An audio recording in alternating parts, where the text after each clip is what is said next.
फरीसियों में से एक शख्स निकोदीमस नाम यहूदियों का एक सरदार था।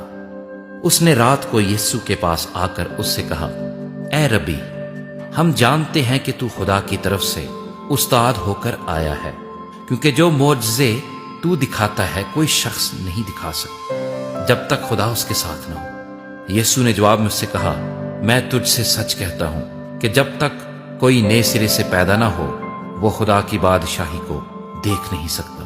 निकोदीमस ने उससे कहा, आदमी जब बूढ़ा हो गया तो क्यों कर पैदा हो सकता है?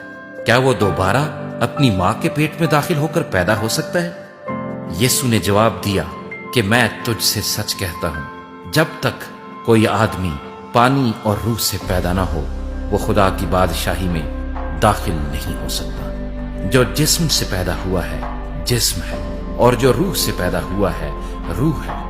ताज्जुब न कर कि मैंने तुझसे कहा तुम्हें नए सिरे से पैदा होना जरूर है।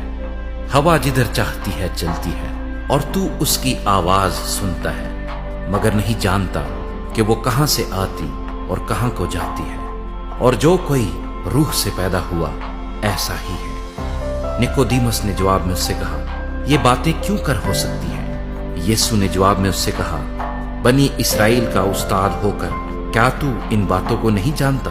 मैं तुझसे सच कहता हूं कि जो हम जानते हैं वो कहते हैं, और जिसे हमने देखा है उसकी गवाही देते हैं, और तुम हमारी गवाही कबूल नहीं करते। जब मैंने तुमसे जमीन की बातें कही और तुमने यकीन नहीं किया, तो अगर मैं तुमसे आसमान की बातें कहूं तो क्यों कर यकीन करोगे?